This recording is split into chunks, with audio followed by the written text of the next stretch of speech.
Nati Muriel, desempeño labores docentes en el terreno de la literatura actualmente, antes también el terreno de la lingüística. Inicié esas tareas hace 50 años. Actualmente me dedico a 2 cursos, uno en la Universidad del Pacífico, de Literatura Universal, donde tratamos 3 grandes autores, Homero, Virgilio y Dante, y también enseño literatura italiana en la Universidad Católica. Este año me jubilo en la Universidad del Pacífico. Dejaré de ser profesor ordinario, pero supongo que continuaré dictando algunos cursos.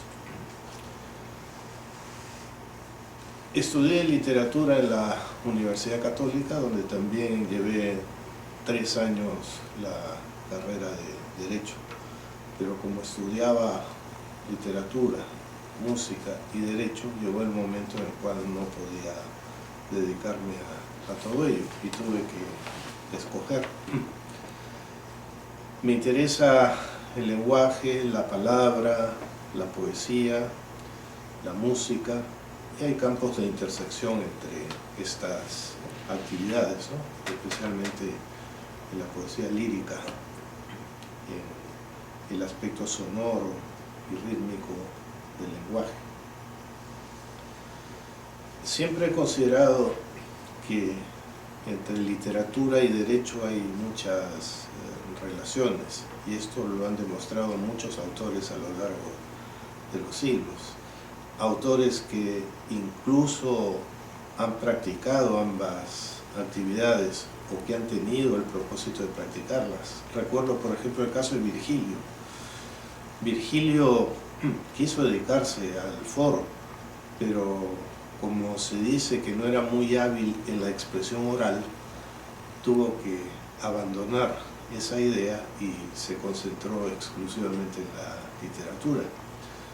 O pienso también en el caso de Francesco Petrarca, quien junto con su hermano siguió estudios de Derecho en la Universidad de Bolonia, nada menos, la más antigua, pero en parte porque su padre quería que él hiciera eso. En cuanto murió su padre, después de algunos años de haber estudiado leyes, dejó la carrera y se dedicó enteramente a la literatura. He conocido también a muchas personas, yo mismo, que han hecho ambas actividades, que han querido conciliar ambas actividades, pero que en muchos casos o dejaron la literatura o dejaron, como yo, el derecho. Tratar de derecho y literatura implica relacionar 2 actividades propias del quehacer humano. Ambas son actividades humanas. En el mundo humano, que es el mundo humano de la construcción de la historia, de la creación de la cultura, del rumbo que el hombre se traza hacia la felicidad. Ahí valores como justicia y belleza son fundamentales. Digamos, el derecho apunta más a la justicia, la literatura como bella arte apunta más a la belleza, pero uno y otro valor de algún modo guardan relación entre sí como atributos de la perfección, como atributos de la plenitud del ser, podríamos decir. El derecho se centra en la búsqueda de la justicia, la literatura en la búsqueda de la belleza.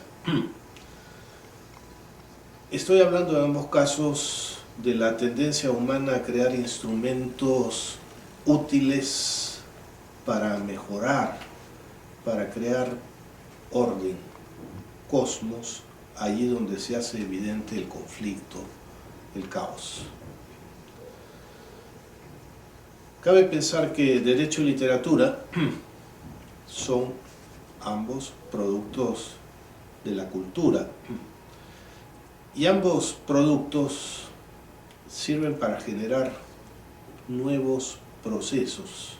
Aquí lo interesante es la relación entre producto y proceso. Procesos de reconstrucción de los seres humanos, de los individuos y de la sociedad en su camino hacia la armonía, el bien, la justicia, la verdad, la belleza. El derecho tiene un carácter muy amplio. Yo podría decir que está en todo. En toda actividad humana hay implicancias jurídicas.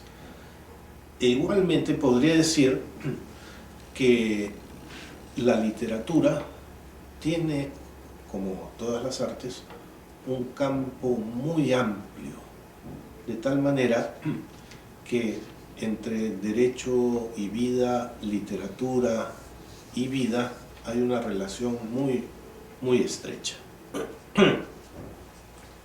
Volviendo al punto de partida, derecho y literatura, habría que precisar que la palabra literatura es una palabra equívoca que tiene varias acepciones. Literatura puede ser entendida como todo lo escrito, si tenemos en cuenta la etimología de la palabra. Letra, letras, lo escrito. Y hay derecho escrito, ¿no es cierto? Hay derecho que no es escrito, sino más bien que se funda en las costumbres. En ese sentido, podría decirse, si se toma el concepto etimológico, que el derecho escrito es literatura. Pero hay otras acepciones de la palabra literatura que creo que son las que nos interesan más directamente. Literatura también puede significar el conjunto de textos escritos u orales que una comunidad considera especialmente valiosos y que quiere conservar tal como están, sin modificar nada. En ese sentido podríamos decir que textos de filosofía, de historia, el comentario de la guerra de las Galias de César, un sermón, un discurso de Cicerón, un buen libro escrito por Ribagüero o por Porras Barrenechea forman parte de la literatura entendida en esta acepción. Y también hay que considerar que estamos hablando ya no solo de lo escrito, sino también de tradición oral. Es decir, esta segunda acepción es distinta de la primera.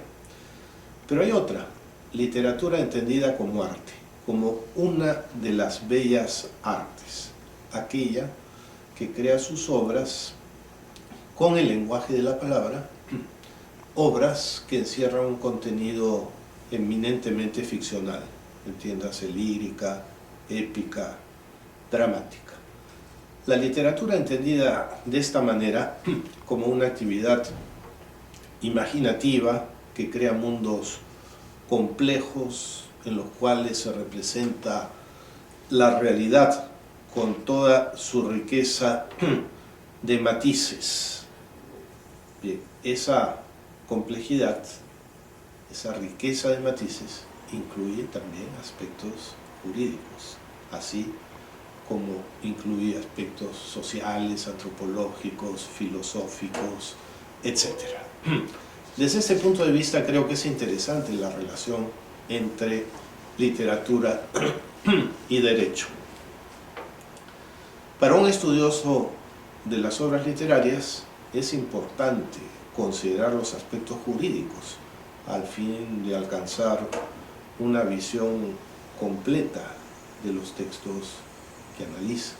En ese sentido, el derecho es útil para entender las obras literarias, pero también puede darse lo contrario, que la literatura sea muy útil para descubrir en la realidad, para observar en la realidad aspectos jurídicos que muchas veces pueden pasar inadvertidos en la realidad misma.